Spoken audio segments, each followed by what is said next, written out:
What's going on, everybody? It's your boy Savidge, and I know, I say this at the beginning of every one of these videos if you watch them so far, but in my top 100, for context, these are TikTok/YouTube shorts that were done, which means they have to be done in under 60 seconds, so each entry is 60 seconds or less. With that being said, I hope you guys enjoy. Be sure to hit that like and that subscribe. 98% of my viewers aren't subscribed. Also, hit the little bell, get notifications every time I post, so you can keep up to date with the list. Enjoy. Coming in at the number 60 spot is my favorite World War I game, Ubisoft's 2014 release, Valiant Hearts: The Great War. For a game that takes place in World War I, it doesn't have any real shooting or fighting mechanics, but instead focuses on human aspects of the war. You learn about these people, their heartbreak, their trauma, and their stories during the Great War. This game has a unique drawn art style, and it runs in Ubisoft's UbiArt engine. The game's tale is gripping and gives some great context to the war and the human cost of it all. It's a game that I can honestly recommend for almost anyone. It's a pretty easy puzzle game, and it's fantastic. The story is just so good. Please just drop whatever you're doing and just play this game. It's only a few hours long, and it's life-changing. Coming in at the 59th spot is Rocksteady Studios' 2009 release, Batman: Arkham Asylum. It's an action-packed game filled to the brim with iconic Batman villains scattered throughout the infamous asylum and littered with goons and henchmen for Batman to fight, as these villains have taken over, and it's up to you, Batman, to stop this villainous reign of terror. Throughout the game, there is an emphasis on a wonderful combat brawling system, in addition to puzzles using your utility belt, and it doubles down on the fact that Batman is the world's greatest detective as he solves this mystery. If you even have the slightest interest in Batman, even if you just saw the cartoon as a kid, or any of the movies or a show where you just remotely enjoy it, then I highly encourage you to take the time to play this game. It's entirely everything that a Batman game could or should be, and it's all the better for it. Coming in at the number 58 spot is Volition's 2011 release Saints Row III. It's a game with a penchant for the absurd. Everything about this game is over the top, and it's so much better for it. It's by no means one of the best games I've ever played, but it's certainly unforgettable. It's a hilarious and action-packed romp that never lets up, not even for a second. The world is fun to explore and full of stuff to do.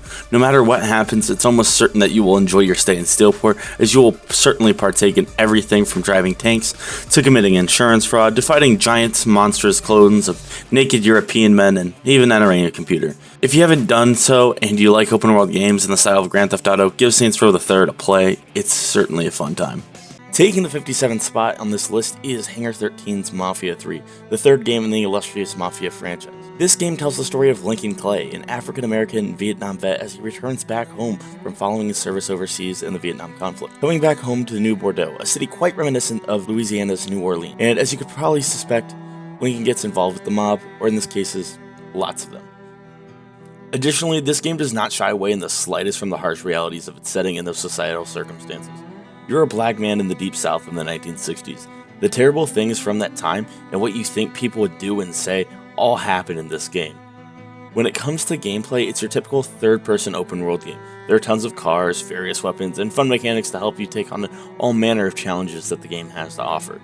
Overall, I recommend this game almost entirely for its intricate story, as its gameplay is satisfactory at best. Coming in at the number 56 spot is Season 1 of Telltale's The Walking Dead. If you're not familiar with it, it has nearly nothing to do with the TV show, but it does take place in the same universe, well, at least in terms of the outbreak and kind of zombies. And yes, I am aware that it was a graphic novel first. What we do see in this game is Lee, a convicted criminal who is seemingly forced by in his own morality as a good and decent human being, into taking care of a little girl named Clementine, who is, for better or worse, left to die in this newfound zombie apocalypse. They very much develop somewhat of a found family dynamic. They both know that Lee isn't a father, but he's a guy doing his best to raise a girl in the absolute worst of circumstances. Throughout this journey, they take on some serious hardships, meet many people in this ever-changing world. You never know who you can trust, and that's one of the more interesting aspects about the game. This is once again a game that I recommend nearly everyone should play, even as someone who isn't into zombie-type games or click-and-point adventures. This is about people and their relationships, and that's something that I'll always enjoy in storytelling. Building its way onto the list at the 55 spot is an absolute classic title, and that is Traveler Tales' LEGO Star Wars: The Complete Saga. The game combines the childlike joy and wonder of LEGOs with my favorite fictional universe, Star Wars. The gameplay is simple but wonderful. Jump, attack, and use special abilities as all of your favorite characters from the Star Wars universe.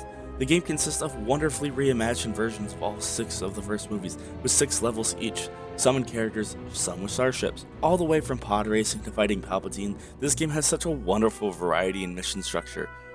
But where the game really hits its stride is once you beat the level and unlock free play, you can take any character to any level and swap them at will. This provides nearly endless amounts of joy and allows you to play with toys like a child. I highly recommend this game. It's actually aged pretty well, and I still love it to this day. Coming in at the 54 spot is Bungie's 2014 release, Destiny. This is entirely something surprising for me, and probably something I may regret placing this high. That being said, this game has given me some of the most fun gaming experiences I've ever had. It's one of the few games where I had a dedicated group of people to play with, and there were always new things to find. Throughout high school, this was the game that me and my best friend damn near dragged me back into playing with him, his dad, his brother, his uncle, and 2 more of our friends.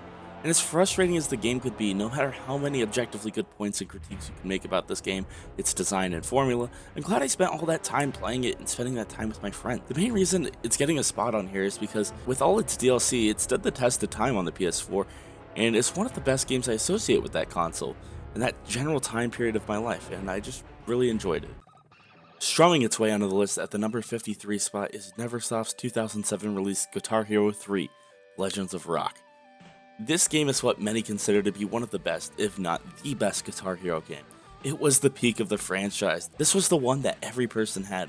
This game is the reason I can go into video game stores and bookstores and still find controllers made for this game.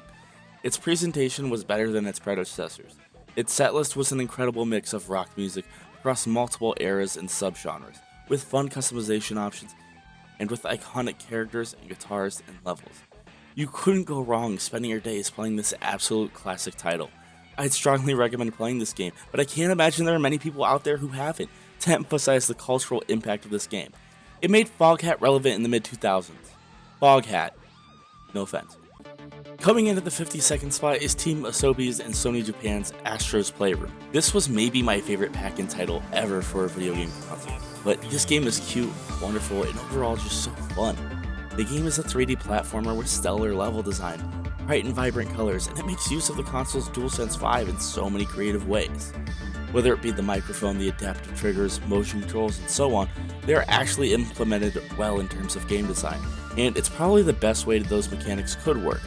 My favorite part of this game, though, has to be how it's just an homage to PlayStation as a whole. The collectibles you spend time unlocking and finding are references to a PlayStation museum that you fill up. Throughout levels, there are several references to classic PlayStation titles like Jak and Daxter, Sly Cooper, Ape Escape, Infamous, Resistance, and even MLB The Show and Flower have references. That being said, if you know someone with a PS5 or you can find one, definitely just take your time to enjoy this short little gem of a game. I highly recommend it. Parting its way on the list at the 51st spot is Hudson Soft's 2007 release, Mario Party 8. This was the game that I got for my Wii on my 8th birthday, and god did I spend several months playing this, Wii Sports and Guitar Hero 3. This was my first Mario Party, but to this day, I still enjoy all the maps, minigames, and even the amount of motion control in it. Honestly, it was such a fun game, even with just 2 people, it's a good way to spend an afternoon or evening. If you haven't played it, I highly recommend it. It's still one of the most fun multiplayer experiences out there. The game has some of my favorite maps and minigames overall, and it just feels super at home on the Wii, almost more than any other title. Sure, there are tons of other little side quests and little things for you to collect, but the main board game mode and story and with multiplayer is the main reason you're here.